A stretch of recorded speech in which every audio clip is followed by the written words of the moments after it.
बिस्मिल्लाहिर्रहमानिर्रहीम, अस्सलाम वालेकुम जी। मैं हुमारी अली, आप देख रहे हैं मेरा चैनल। हैदराबाद के निजी स्कूल में छठी जमात की तालबा मोमना की खुदकुशी एक ऐसा अफसोसनाक वाक़या है जिसकी सीसीटीवी फुटेज, जिसकी वीडियो देखने के बाद रूह कांप जाती है और हम सोचने में मजबूर हो जाते हैं कि इतने छोटे बच्चे जो हैं वो इस तरह के इक़दामात भी उठा सकते हैं। अब जो ख़ुदकुशी है वो वालिदैन की अदम तवज्जो, बेरुखी और बच्चों के दरमियान जो अदम मसावात है उसका शाखसाना निकली। स्कूल इंतज़ामिया जो है वो अपना मौक़िफ़ सामने रख रही है, लेकिन बात यह है कि मोमिना तो चली गई। जो एक उसने लेटर लिखा है, उसने बहुत सारी चीज़ों को जो है वो दुनिया के सामने खोल के ऐसे करके रख दी है। अब आप उससे इनकार करें, आप ये कहें कि जी नहीं वो लेटर झूठा है, अब आप कहें कि नहीं ऐसा नहीं है।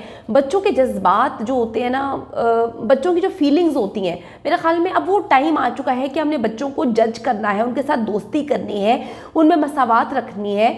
अब मैं आपको बताती चलूँ कि जो तालिबा मोमना है, उसका जो आखिरी ख़त है वो उसके दुखों की तर्जुमानी करता हुआ नज़र आया है और वो ख़त सोशल मीडिया पर इस वक्त वायरल है, जिससे जिसने पढ़ा यकीन करे कि हर आंख अश्कबार है। और जो फुटेज देखी थी बच्ची की ख़ुदकुशी की कि किस तरह से वो ऊपर से छलांग लगा रही है, यकीन करें कि दिल चाहा कि एक लम्हे के लिए इसको पॉज कर दूं और जाकर उस बच्ची को बचा लूं, लेकिन ये मुमकिन नहीं था। किसी को भी नहीं पता था कि वो इतनी छोटी मोमना, उसके दिमाग में क्या चल रहा है। अगर शायद स्कूल में से किसी को पता होता, किसी की उसकी दोस्त को पता होता, उसके टीचर्स को पता होता, तो वो उसको इकदाम उठाना ही ना देते। लेकिन कहते हैं ना कि हम स्कूल जाते हैं, अपनी नॉर्मल ज़िंदगी जीने की कोशिश करते हैं, लोगों की ज़िंदगियों में क्या कुछ होता है उसका अंदाज़ा नहीं लगा सकते। तो जो बच्ची का आखिरी ख़त इस वक्त हम सब ने देखा, यकीन करें कि दिल खून के आंसर होता है।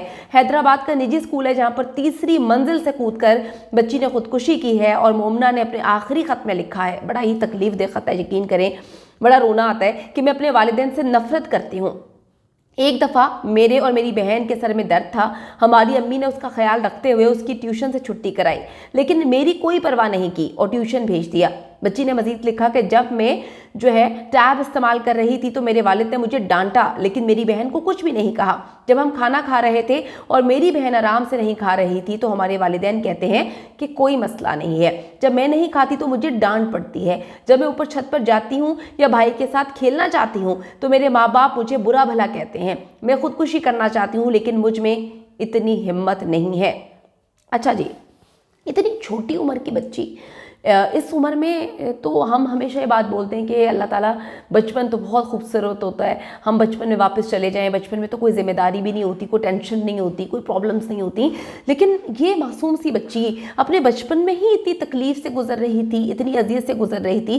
कहने कोई छोटी छोटी बातें हैं, लेकिन उसके दिमाग में वो चीज़ें जो है इतनी बड़ी बन गई, इतनी बड़ी बन गई कि उसको मजबूर कर दिया उन चीज़ों ने कि वो खुदकुशी कर ले। अब वालिदैन तो अपने बच्चों से एक जैसा प्यार करते हैं, लेकिन समटाइम्स हम अपने बच्चों में जो है वो एक्सप्लेन शायद मैं नहीं कर पाऊंगी, लेकिन बच्ची के जहन में वो हर चीज़ थी कि छोटे बहन भाइयों को डांटते थे, बड़े भाई को नहीं डांटते थे, मुझे डांटते थे। तो वो चीज़ उसके जहन में पता नहीं कब से जो है वो जहर उसके दिमाग में था और वो जहर इतना बड़ा हुआ, उस जहर ने जो है सारे मोहब्बत के रिश्तों को ख़त्म कर दिया। और आप देखें कि आज क्या हालत हो गई कि बच्ची अब इस दुनिया में नहीं है। बच्चों को बच्चों की तरह ट्रीट करना चाहिए। हम अमूमन देखते हैं कि जब हमारे ज़्यादा बच्चे होते हैं तो हम बच्चों को उस तरह से ट्रीट नहीं करते। हम क्या करते हैं कि बड़ा बच्चा है तो बड़े बच्चे को डांट दिया जाता है, दो छोटे बच्चों को, या वो तो छोटे हैं। तो बच्चा जो बड़ा होता है वो देख रहा होता है कि भाई मुझे हर चीज़ में जद्दोजहद क्यों करनी पड़ रही है, बाकी दो को नहीं करनी पड़ी। हालांकि देखा जाए तो वालिदैन जो है वो तो इतने सारे बच्चों से प्यार करते हैं, उन्होंने तो एक ही तरीके से बच्चों को पैदा किया, उनकी परवरिश कर रहे होते हैं। लेकिन कहीं ना कहीं जब बच्चे बढ़ रहे होते हैं, उनकी उम्र बढ़ रही होती है, तो हम जो है इतने निगलेक्ट करना शुरू कर देते हैं उनकी फीलिंग्स को कि अब वालिदैन को इस वाक़े के बाद सोचना चाहिए कि हमारे से कहाँ पे गलती हो रही है। पाकिस्तान से बाहर जब मैं थी तो वहाँ पर ट्रेनिंग दी जाती है, जो है पेरेंट्स को हर तरीके से ट्रेनिंग दी जाती है, लेकिन पाकिस्तान में तो मैंने तो ये वाक़यात भी देखे हैं कि जी जो गांव देहात के लोग होते हैं वो कहते हैं कि जी अगर डिलीवरी है तो वो भी घर पे कर ली जाए। अब चीज़ें बहुत बदल गई हैं, पूरे 9 महीने डॉक्टर के पास भी नहीं लेकर जाया जाता ख़वातीन को। अब चीज़ें चेंज हो गई हैं, पहले ज़माने में अब ज़माने में बहुत फ़र्क है। बच्चे बड़े सेंसिटिव हो गए हैं, एक एक चीज़ को फील करते हैं। अब जो मोमिना है, ठीक है, उनके वालिद ने बेटी की मुबैना खुदकुशी का जिम्मेदार स्कूल इंतज़ामिया को करार दे दिया, यानी कि उन्होंने कह दिया कि स्कूल की ये सारी जिम्मेदारी है, स्कूल की वजह से सब कुछ हुआ है। ये कासिमाबाद में स्कूल है, इसकी दूसरी मंजिल से गिरकर जाँ बहक होने वाली 12 साला मोमना के वालिद जुल्फ़िकार ने बेटी की खुदकुशी का जिम्मेदार स्कूल इंतज़ामिया को करार दिया है। और उन्होंने कहा है कि स्कूल के कुछ बच्चे और टीचर्स मोमना को तंग करते थे, जिसकी शिकायत उसने घर में भी की थी, जिस पर प्रिंसिपल को शिकायत की गई थी। और वकूआ से 4 रोज़ कबल भी ऐसी ही शिकायत प्रिंसिपल को की गई थी, लेकिन कोई नोटिस नहीं लिया गया। लेकिन बड़ी अजीब सी बात है कि बच्ची ने अपने आखिरी लेटर में, जो लेटर लिखा है, उसमें बच्ची ने कहीं पर जिक्र नहीं किया कि स्कूल के बच्चे उसको तंग करते थे या टीचर्स उसको परेशान करती थी। बच्ची ने तो सारी की सारी कहानी एक लिखी है कि मैं अपने वालिदैन से नफरत करती हूँ। बच्ची ने इसको एलैबोरेट भी किया है, उसने एक एक चीज़ बताई है कि क्यों मैं अपने वालिदैन से नफरत करती हूँ, मुझे कहाँ पर निगलेक्ट किया जा रहा था, मैं कहां पे टूट रही थी। लेकिन उनके वालिद ने कहा है कि सब कुछ जो है स्कूल की वजह से हुआ है। हैदराबाद का इलाका है कासिमाबाद, वहां का एक निजी स्कूल है जहां पर बच्ची जो है वो जहां बहक हुई है, बच्ची ने खुदकुशी की है। और इस वाक़े की सीसीटीवी फुटेजेस जब हासिल की गई और इसको जो सोशल मीडिया पे देखा गया, लोगों ने, जिसने भी देखा उसने कहा कि बहुत तकलीफ दे वाक़या है।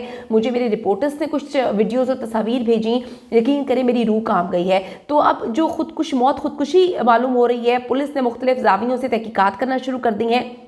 वरुस्सा मैयत अपने गांव सांगड़ ले गए हैं और जो है 13 साला बच्ची है मोमना, उसकी मुख्तलिफ फुटेजेस जो हैं वो भी हासिल की गई हैं और मौत को खुदकुशी जो है वो बताया जा रहा है। सीसीटीवी फुटेज में देखा जा सकता है कि मोमना स्कूल की वालाई मंजिल से छलांग लगा रही है, जिसे वहाँ टीचर्स रोकने की बहुत कोशिश कर रही हैं, ताहम उसने छलांग लगा दी और किसी की बात नहीं सुनी।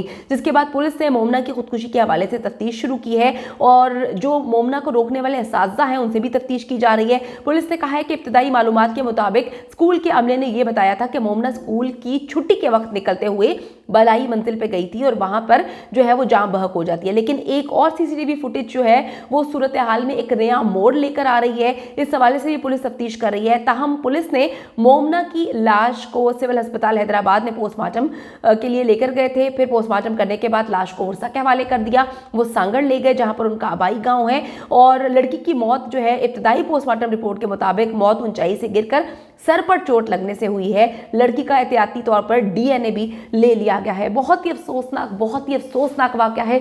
13 साल का बच्चा, सिर्फ 13 साल का बच्चा जो खुदकुशी कर रहा है, जो फुटेजेस में देखा जा रहा है। लेकिन पुलिस अभी मुख्तलिफ एंगल से काम कर रही है। वालिदैन ने सारा मलबा उठाकर जो है वो डाल दिया है स्कूल इंतज़ामिया में के ऊपर। और जो लेटर इस वक्त सोशल मीडिया पे गर्दिश कर रहा है, पुलिस के हाथ लगा है, उसमें बच्ची ने सारा मलबा डाला है अपने वालिदैन पर कि मैं खुदकुशी करना चाहती हूँ, मैं अपने वालिदैन से बहुत नफरत करती हूँ। अल्लाह ताला जी हमारे बच्चों को अपने हिफ्ज़-ओ-मान में रखे, आमीन सुबह आमीन। और हमें समझने की हिदायत दे कि हमारे बच्चे जो बढ़ती हुई एज के साथ सेंसिटिव हो रहे हैं, हमने किस तरह से बच्चों को जो है वो कंट्रोल करना है, उनको समझना है और किस तरह से ऐसे इक़दामात से बच्चों को रोकना है।